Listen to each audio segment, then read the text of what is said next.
Hey, everybody. Welcome back to the Latched Mama podcast. For those of you who are joining us for the first time, the Latched Mama podcast is for everybody in the trenches of parenthood, especially those early days that are tough and long. We are here for you. Today, we are going to be talking to our favorite guests that just keep coming back because we love them so much. Our favorite pelvic floor therapist. So stay tuned. You're listening to Latched Mama podcast. I'm your host, Melissa Wirt, busy mom of 6 and owner of LatchedMama.com. Join us each week as we talk about pregnancy, breastfeeding, postpartum, and all things motherhood. Hi, guys.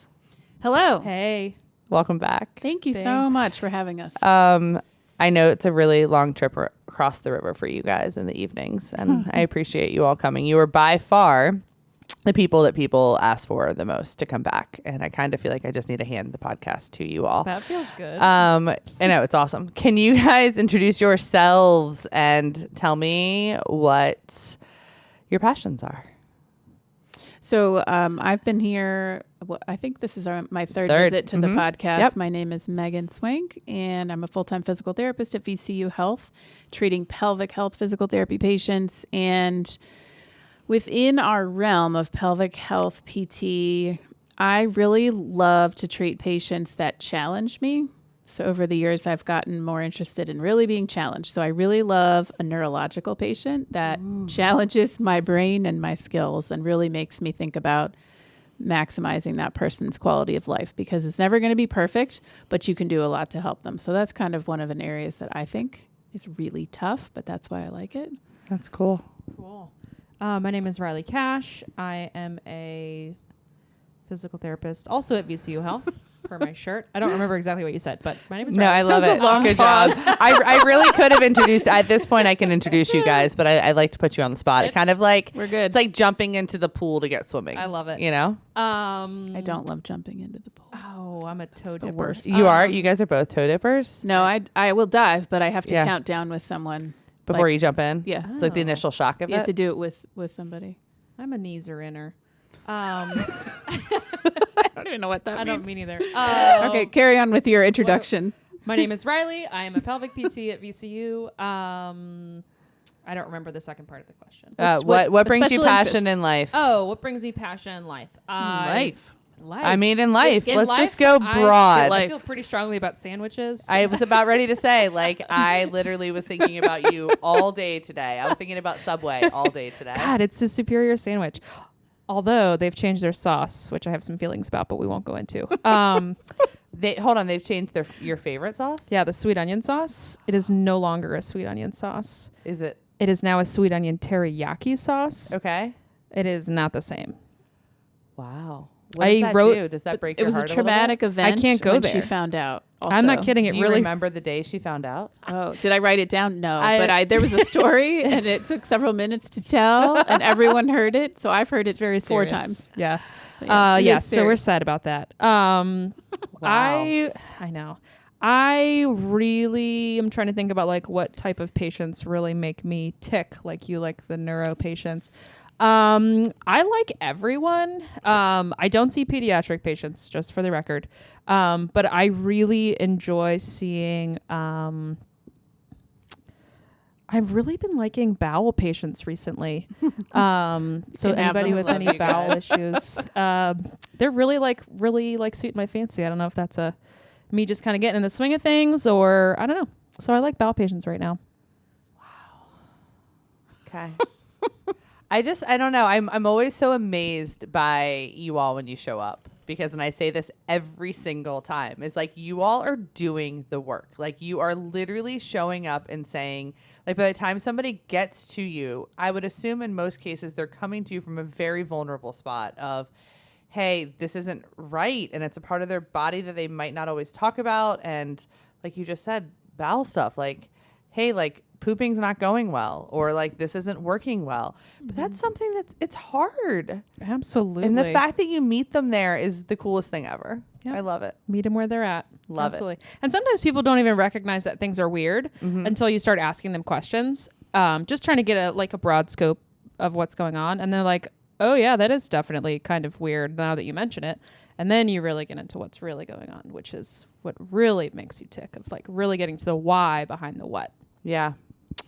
So today we're going to talk about sex after pregnancy and childbirth. You guys game?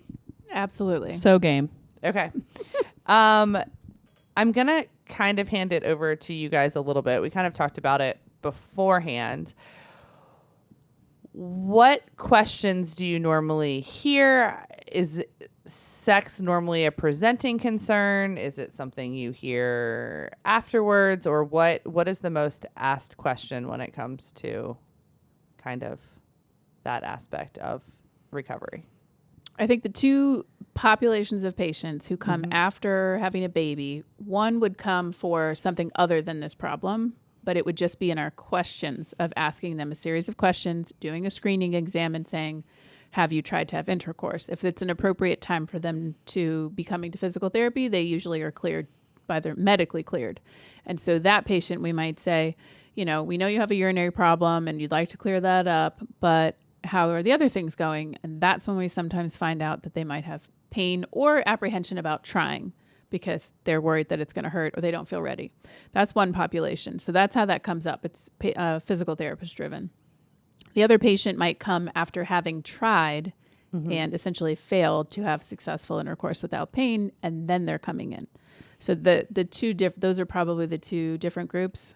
Would you agree with that? I agree. Yeah.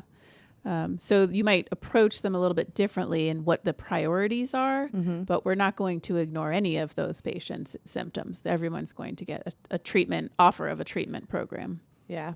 We talked a little bit when we started that there's a difference between being mentally ready and being physically ready / capable. I mean, is that...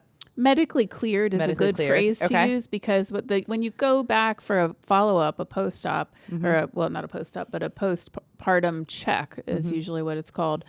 They are just making sure that there's nothing they're concerned about as far as bleeding or the uterus involuting or anything like that. So everybody's saying everything's on track.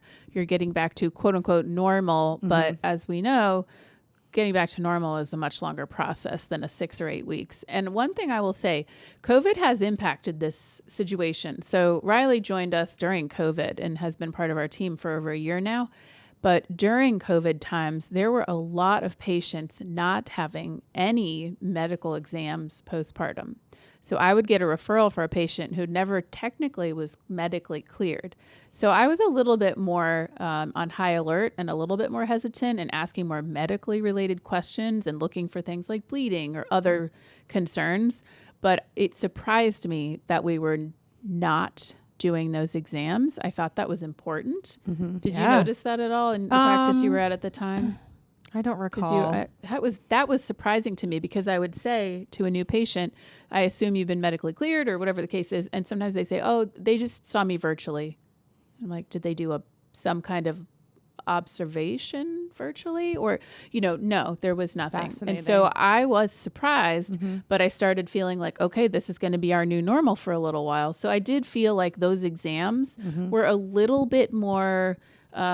a lot more responsibility on me that I wasn't normally prepared for, just because there is a level of you need the medical clearance. So the idea behind the medical thing, they're actually looking at the tissues. They're going to put a speculum in and they're going to look at the tissues. That's not what we do. Yeah. We're using our hands to feel what the tissues feel like, and most of the time we're not really looking at anything except for the outside.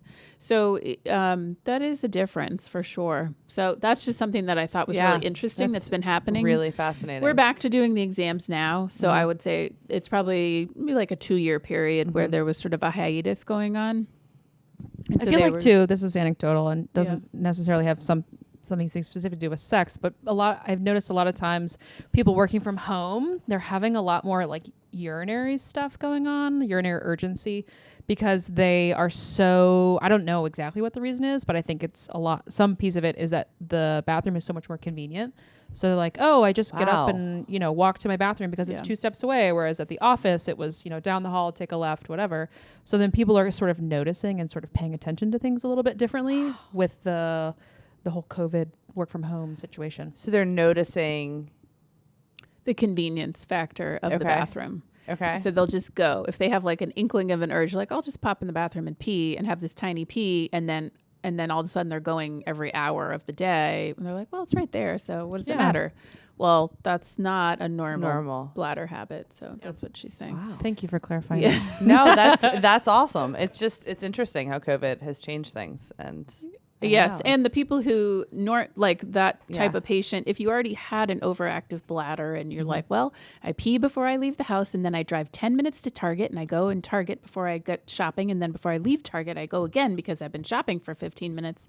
And then I go before, I get to the next store, and it's like, they've gone 5 times in 3 hours, and that's not normal either. But those patients are now coming in and they're like, I'm so relieved. I don't have to go anywhere. I just stay in the house. And so I can pee whenever I need to. So my bladder problem is fine. And I'm like, oh gosh. Yeah. Well, this is going to end someday. Someday we will all be out there. I believe that COVID's going to go away. Absolutely. And we're going to be back. And that's not going to work very well. No. What if you have to go here? What if you need to go there? Can you go on a car trip? All these things. And they start go, oh, well, Sit through a movie. Sit through a movie. Yeah. Well, anything, really anything. But that has changed too. So it can follow people kind of in a variety of ways. It's fascinating to me that somebody after something like childbirth is not being seen by a medical care provider, but somehow they're finding their way to PT. Like that's just... Yeah, they just send a message, and our providers, a lot of them, they know us pretty well. And there are a couple patients where I wasn't sure if I should do an exam with that patient. I felt like this person had a pretty complex delivery or an injury or whatever happened. And I thought, well, maybe I should be cleared.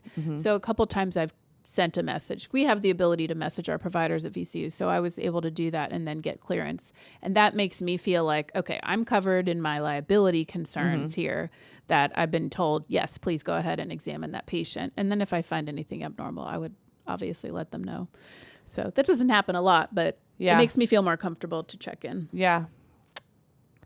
So back to sexy time. Back to sex. So do we want to talk about those two sort of patient populations and what we would do with I love the patient that. who comes to PT because they tried to have sex and maybe Things didn't go so well. Maybe didn't go so great. Maybe it was different. It was a sad day. It was a sad day. It was different than before.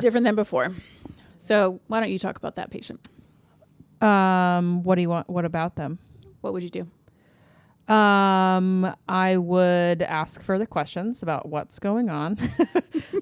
So a lot of times I think what's happening is that people are, so we're talking about the first scenario. Sorry, I'm losing my train of thought. Okay. So if I am the patient and I am 10 weeks postpartum and I try to have intercourse for the first time and it hurts. It just hurts the whole time. We stop, can't make it through the whole session. Hurts into the next day. I talk to my provider. I get referred to physical therapy. I come in. What do you need to know from me? My first question is, are you breastfeeding? Because that can pretty significantly affect your hormones and make things sort of continue to be a little different. Other questions could be anything. Are you having any urinary systems, bowel systems, all that stuff? Right. What did you try? Let's assume that wasn't the problem. Let's assume it's just the sex problem, just painful intercourse. So the hormone thing is definitely something to think about. And we do have patients that have like almost like a transient menopausal vagina.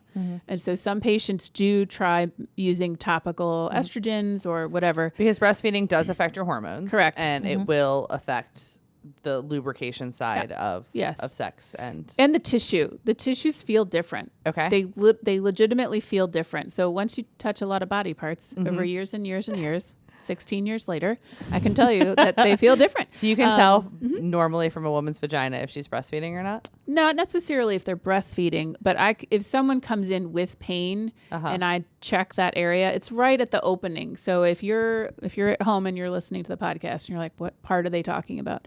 If you go to the vagina and you go to the bottom, which we call the 6 o'clock. So it's like a circle. Okay. Like a clock, and straight down at the bottom is our 6 o'clock. Usually that's where you're going to find this tissue. When you press on it, you put just the pad of your finger in, your thumb. If you're doing your own body, you're testing your own body, you just put the pad of your thumb and press down. It will feel thin, like it won't be a thick tissue. You won't have to it won't transverse a long way. So you'll have a very thin, it can be very poor on the elasticity situation. So it can feel really tight, like a rubber band that's already kind of pulled tight and then someone's pressing on it. So it usually has that kind of feeling to it. The tissue should feel bouncy, elastic, like squishy, Smooth soft. butter. Yeah. It should, pillowy is a good phrase for the tissues. And I was so thinking of it like memory foam. Like when you first kind of push into memory foam, it's like, oh, it's kind of squishy. And you Yeah, can so kinda that's get what it into should feel like. more Okay. like that than a tight elastic band. Or people will describe it when they're, as you're sort of palpating it, they'll say, ooh, that really feels burny, stingy, or Okay. like it's a Yep. big stretch. Because it's It's stretched. putting tension where Okay. there isn't enough elasticity to stretch. Got it. Yeah. So So, what are our solutions there? I think first of all, too, I think we want to. It's important, I think, to say that sex is an important part of life, and so like just because it's painful does not mean you have to live with that for the rest of your life. You know what I'm saying? Like, Absolutely, yeah. I think that normalizing the fact that you can call your doctor or you can do some of this research on your own, if it's important to you, to do it. You know what I'm saying? I feel like there's so many women after childbirth that are like, this is me forever and I'm broken and I just have to deal with it. And I think that first step of knowing, like, we're talking about it like it's the most normal thing in the world, or you guys are. I'm kind of getting there. You're doing great. But it's so funny when you talk to somebody who does it for a living, because it is normal to you guys, you know? it's Like, not normal, but it's but common. I didn't mean common. I just meant like It's an everyday like conversation. you're not going to be absolutely. Yeah, You're not it going is. to be surprised. No, but right? I think that helps because Yeah. when someone says that, we 100%. go, okay, we know Yeah. how to help you. And there is Absolutely. a huge relief. You can see 100%. it on their faces. They're like, you can treat this. So if they You're not get there, broken. if they get Or- there, No. you can Yeah. usually fix this problem. It's usually very treatable. I tell people all the time Yeah. when I can see the stress and, you know, Or the tears. or something like that happening. Yeah. After we sort of like get in, they start talking and, you know, I'm like, 50% of the battle is over. You're here. That's Yeah. more than a lot. Yeah. So you are doing great. I say that all the time. And it's I true. love it. It's true. It's 50%. It's over. So good job. I love it. Yeah, the first day could be tough. Yeah. So I mean, in treating the patients and you know, validating their concerns and letting them know you're going to be with them all the way and whatever. Some people are more independent once you start giving them tools and tips and tricks. Other people really need to have like that hand holding kind of thing. And that's fine. Any of those things are fine. We let the patient decide what they need for the most part, and then gradually sort of get them more independent and You hold their little hand and Yep. then they guide become them. free. Yep. So we have somebody who came in and said that intercourse was painful. What are some solutions, or what can people expect to see happen from there? So if they're coming to PT, we're going to assume that there's something going on with muscles that's a problem, because we are the muscle specialists. We do a lot with other body parts and joints and nerves and stuff like that. But in this circumstance, usually we'd be talking about muscles that are too tight. So we have tools to help stretch the muscles. So a good example of that is a dilator program. So there's a Should've brought bunch. some dilators. I know. I thought Darn. about that on the way. There's a bunch of different types of dilators. And you would, if you were doing this for the purpose of penile penetration in a female vagina, you would want a vaginal dilator set. And they come in all kinds of different, like, Hard plastic, Yes, silicone. correct. They start very, very small and Yep. get gradually larger. so like if you hold your finger up, your little pinky, some of the kits have a size that's this big, and this is the smallest size. And there are patients that hurts to put in a little tiny pinky size. It's not that big to you and me. But the next size is usually like an index finger. And so they get progressively longer and wider. And this is happening because there's some sort of imbalance between the muscles and, like, can you explain a little bit how Yep. things Couple happen? ways, Yeah. couple things. So just tightness because of apprehension. So there can be like Okay. a guarding response. Think of what happens when you have, when you're sitting at a computer all day. Mm-hmm. So I use this analogy a lot. So when you sit at a computer all day and you lean your head forward and your shoulders start shrugging, and then someone comes up and taps you on the shoulder and they're like, relax your shoulders. And you're like, I am relaxed. And then you go, oh, maybe I wasn't relaxed. That same sort of mindless, subconscious tension that you have going on in that area that Your can cause a shoulders, headache your jaw. in your jaw. All those things can happen in the pelvic floor muscles. And so our job is to draw attention to that and give techniques in the same way as somebody might say, oh, do these shoulder drops or shoulder rolls or stretch your head to the side, whatever you would do for that. The same concepts applied to that area. So we would give people exercises, mindfulness, breathing, stretches, so that they can become aware of what their muscles are doing. We do biofeedback, we do ultrasound imaging, all these cool things. Palpation, if we want to do it direct palpation. So all those things, and teach that person. That's just somebody who has like a global sort of, I don't know why I'm squeezing my muscles, I just am. Or I'm really worried it's going to hurt. And so that fear causes the muscles to be like, on guard, we are ready to fight. So when something tries to come in they're like, yeah, okay. Yeah. So that's sort of what it feels like, though. So I think that's one way to kind of think about it. Now, if you have somebody who had a tear, with like perineal tear, episiotomies, anything like that, other trauma where there's a physical healing of tissue, that introduces another level and another thing that we might need to treat. So, Reihle, why don't you talk about what we might do to help with like a scar? So if it's scar tissue, so we're palpating and we're like, okay, this is not just muscle tension, or maybe it is muscle tension plus it feels like a scar, like you would have a scar anywhere else. So we might do some scar work in that area just to try and loosen it up, create a little bit more elasticity. Sometimes you can do a little bit of ultrasound in that area just to help I say break up the tissue. It's not really doing that, but just increase blood flow a little bit to help things sort of move and get a little bit more bouncy, stretchy. We could do exercise, breathing. All of that is still relevant. We also might get into dilator stuff. Pelvic wands are another option, just depending upon what we really find. Depends if we would do that for a scar or not, but so a wand is like like an S-shaped curved item. Again, it can be made out of like a plasticky type of material. It can be made out of silicone, and these are like a handle basically that you hold, and it creates like almost like a finger end. Does it vibrate?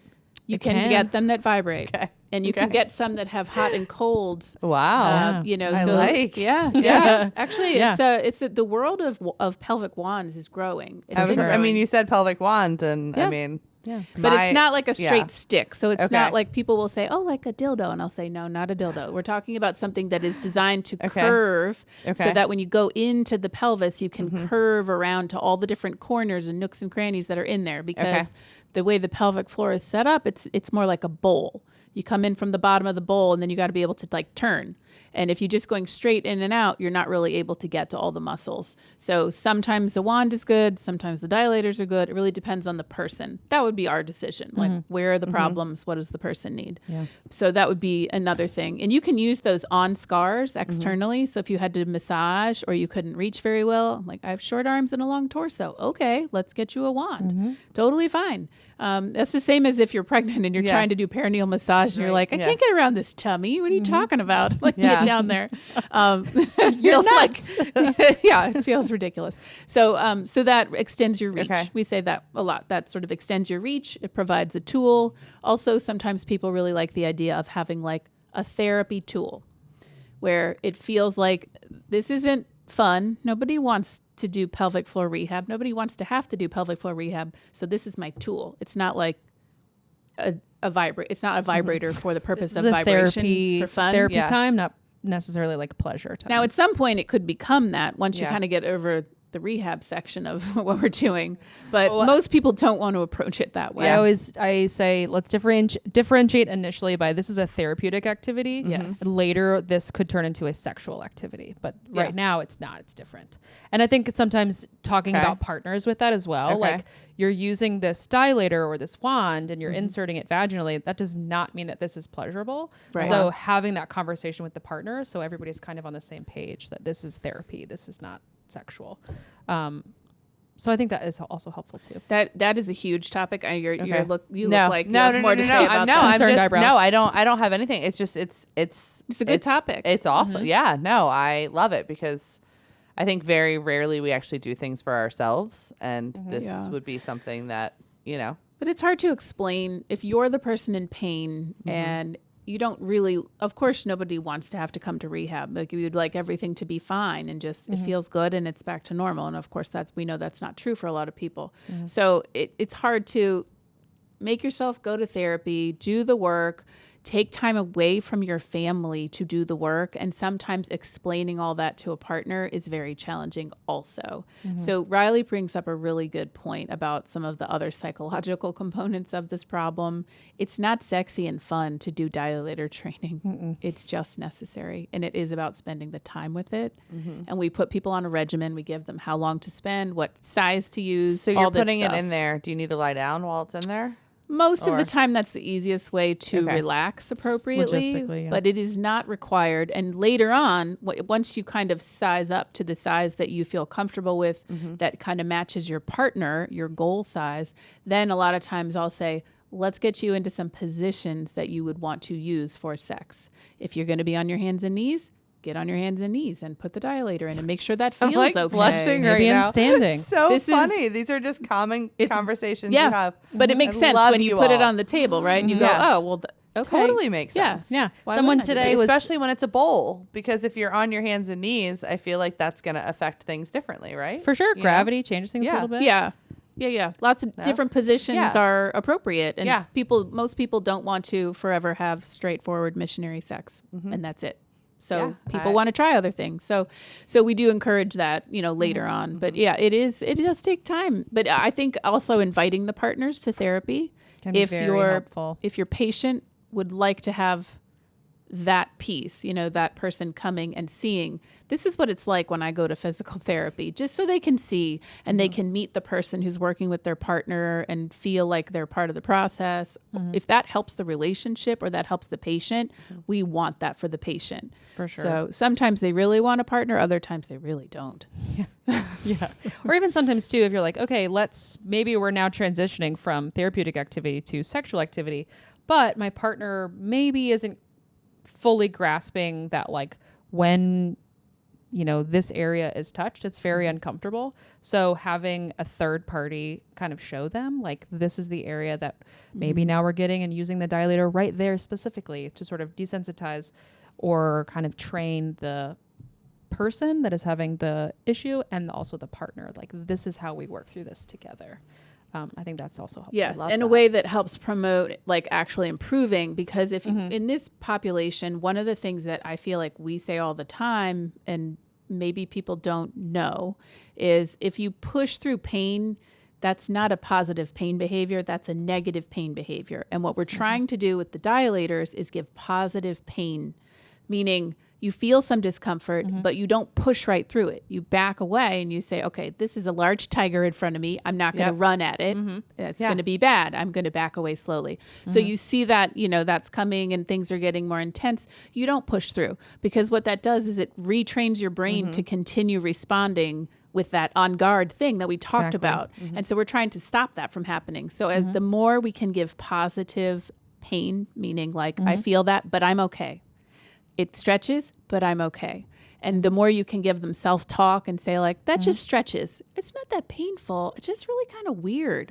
That's it's so a new good. feeling. But that's, yes. And that's what we need people to realize is that, like, you have to really be able to identify what that is and recognize when, if it is a pain, that's not a time to push through. If they're struggling and they're hitting barriers, then they're supposed to come and talk to us and say, I'm really struggling with this number 3 dilator. Can you help me? Of course we can help you. Yeah, of course we'll try. Yeah. And we should be able to get through that. But that doesn't happen. It doesn't happen in a way with these dilators, for example. It's not like, okay, well, we spend a week on number 1 and then a week on number 2 and then it'll be a week for number 3. Not linear always. It's nothing like that. So it is individual is the first thing.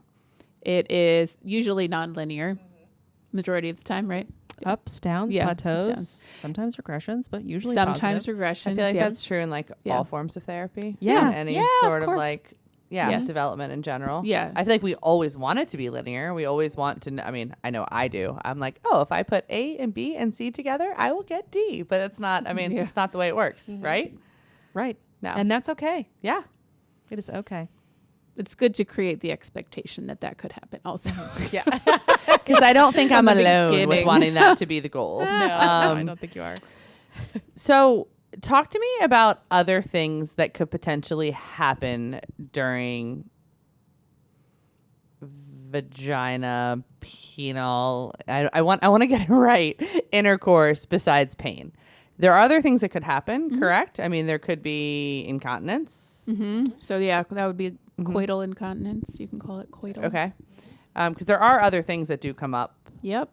Yeah, Yeah, but when that's we embarrassing. So someone probably will be a little bit sort of reluctant to fully relax if they were worried about leaking during intercourse. But there are ways to work on that and to rehab that. Yes. Typically, that's an urge-related situation. Okay. So usually it would be treated the same way as we would treat something called urgency incontinence or urge urinary incontinence. Okay. And so we would be doing urgency control strategies. Sometimes it has to do with the nervous system and how the nervous system is being triggered. When you're talking about sex and you're talking about maybe orgasm or excitability, there is your nervous system is a participant in that, and that's what really helps you switch from the excitability to the actual orgasm, and then the relaxation at the end, sort of the resolution where you kind of like, the end of that. And so that nervous system switch is also a similar switch to what happened with the bladder when you get that parasympathetic. It's called parasympathetic. So when your parasympathetic nervous system kind of clicks on, that moves you from like a storage to sometimes a pee situation. It's the same thing, but it's interesting why it happens in some people and why it doesn't in others. And I don't know that I can explain that fully because I don't know sometimes why it's happening in certain patients. Those patients will typically empty their bladder as much as they can before intercourse to hopefully prevent it from happening. I was talking to a patient recently about this exact scenario. She was having every time she would orgasm, she would pee. And she was like, why is this happening? And so we sort of talked into that. And really what we got down to also was that she was really holding her breath very hard. So that puts a lot of pressure downwards. And she's also having some weakness stuff. So her homework from me was to practice. She also, per her report, very audible. So her homework, I love this so much. her homework for me. Wait, what did she say? She did not say I'm very audible. I What did actually she say? volunteered it. I said, Oh, she didn't know what to say. Is this an audible time in your life? Oh my gosh, I love you. And she was like, now that you mention it, yes. And I was like, okay, so I want you to train the yell. So I want you to go home, practice doing like pelvic floor contractions and your abdominal muscles, using the right muscles, and yell. And so let's work into yelling louder and louder and see if that makes a difference. And she was like, wow, what a good idea. And I was like, maybe it'll work. I don't know. I love it. But it also pulls back to what I learned last time you guys were here, and that like the diaphragm affects your pelvic floor. You know what I'm saying? Like it's all kind of connected. Yeah. So she's like forcing air out. Yeah. And yelling or hollering or whatever And she's creating doing. too much pressure. Exclaiming in joy, Yeah. whatever, that it's putting pressure potentially. So yeah, in that case, that's a perfect exercise. Good job, Reihle. Thank you. That's fantastic. Yeah. I love it. A little out of the box, but I like it. Yeah, I it love is. it. It is. It But it requires was a a little good- creativity. But it was a good question to ask. And that's what I love so much about you guys, is that you ask the questions and then you actually like listen to the responses and try and put all the puzzle pieces together. And you never say, well, that's weird. Yeah. To a patient. I hope you don't. No, you never say that. Say, I've never heard that before, and then leave the room. We don't Walk do out that. in a huff. No. Okay. You never look surprised. You just go, all right, let's work with that. Yeah. Okay. Okay. So what else? Sex in the postpartum. I mean, there's a libido issue a lot of times. Yep. That's a problem. It's and like finding time can be really, so if we're saying, okay, well, you're going to stretch your muscles and then you got to do these breathing things. And then they're like, well, by then the baby's awake and the dog's barking and all the things happened. Yeah. So we didn't have time. So there's sometimes time issues. So if you can help people make their, foreplay or whatever they're doing for preparation, like, okay, my partner takes care of the child and feeds the baby. And then I go in the bedroom and I kind of do a warm up routine of some kind. And then the baby goes down for a nap and then we can try. Those things are really helpful. Yeah. If someone is on board, Yeah. if the whole team is on board, that can be helpful. I had one patient recently who they were trying to get back to having intercourse and they have a dog and the dog was barking at them. Oh gosh. and was waking up the baby. Oh. So every my time gosh. they tried, the dog would wake That up is the a barrier. That is terrible. And I was like, "What? The dog? Can the dog not go outside? Or, Yeah. I mean, what can we do with this dog? Like, so this is our therapy Give one the dog day. a snack. Let's talk about the dog. Like, we're trying to figure out That's the amazing, dog. though. I And love she's it. like, she was ready to try and she was interested, but the dog was the barrier. Oh my gosh. What was the solution? She said, I think I'm going to take the dog to the neighbors for a little bit. That's Go to so grandma's. It's Like, funny. that's intense love that you that. have to take the dog out of the Yeah. house. That's But amazing. but anyway, she I mean, didn't we have have- a libido thing. But yeah, I mean, we have 6, and I can tell you Dogs? that no Children. we have Okay. 3. We have 3 dogs. Oh, wow. But we have 6 children, and I can tell you that like breastfeeding in general, like if the baby was co-sleeping and been up all night nursing, there's no way in gosh darn heck I would ever want to have sex after that. And I think that that's an okay thing. I mean, of course it's okay because it's a feeling and it's valid. But I think that there are a lot of women that we've heard from that just expect their libido to be exactly the way it was before, even when they're sharing their body, even when they're not nursing, but they're sharing their body with another thing and everything is different now. And yeah, it's I remember, so I've breastfed 2 kids and I remember being touched out 100%. from the breastfeeding and the touching. And then I was like, nobody can have these boobs. They're like, I need them back for just a little bit because I don't need a baby on them for a little bit. Like when I stopped breastfeeding and then I didn't want anyone else touching them for a little bit because I just needed to reclaim myself. So that took a little while to feel not so touched out. And then I came back around to wanting the touch from my partner again, but it didn't happen easy. It wasn't easy transition. That was hard, I think, for me too. So I think recognizing some of the things that we've experienced and I think you can lean into that if you've had that experience. But that's very difficult because we don't have a lot of direct tools to help someone with libido. That ends up being sort of what Reihle was talking about with sort of moving from the rehab part to the sexual part and talking about wanting intercourse. And sometimes I have to convince people that when you start having intercourse and you can and it doesn't hurt, you will probably desire more and it will feel better. And if you have orgasm and you're like, wow, that was really great, I'm really happy that I did that, that's going to reinforce that. But we don't want people to do that before they feel ready. So that's a tough conversation. Absolutely. So that kind of makes you lean into other types of therapies too. And, encourage them to talk to, a girlfriend or whoever, or talk to their partner and ask for what they want. If they really just need like a shoulder massage and that kind of touch is what's going to work them into wanting more touch, that should be okay. And that should be okay to ask for. We are 100% team vibrator in our house because there are times where you just need to get it moving faster than we have time for because we have Time a lot is a of huge issue. little kids. But we've said in past podcasts, because we podcasted on like the general topic of sex a lot because it comes up a lot because there's the partner aspect of it and there's the shoulds part of it that I think is absolutely ridiculous that we have any expectations on mothers if they don't what they should be doing afterwards. But I know personally I have learned that it's almost like going to the gym. Like once you put your shoes on and you get moving, sometimes it feels better, I don't normally regret it on the other side, but I sometimes have to get my shoes on and get moving, I don't know. I think sometimes too is a lot of, giving birth. I have never given birth, but it's traumatic. There's a lot happening.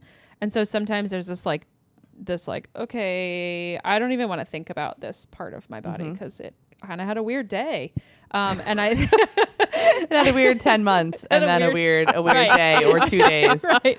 So I think sometimes, like self-touch, not necessarily sexual, but just like, hey, this is part of my body and it exists, can be super helpful into starting that process and like getting it going. So I always tell people to do that and start there. Yeah. And that brings up another like potential population that we do see. And you wouldn't normally think of this as a patient who most likely would be a, painful intercourse patient, but patients with C-sections. Yes. That was actually, somebody asked us today on the live to make sure that we Yep. included the C-section mamas So in this conversation. just because you had a C-section, even if it was planned and you never pushed, you can still have painful intercourse after that Is that from the delivery. pressure of, or just... Not necessarily. You still carried that baby. You still put pressure on the pelvic floor. There's still changes. There's still hormonal changes. All those things still happen. So when we were talking about hormones, that's not going to be different from Absolutely. the mode of delivery. So that's still a factor.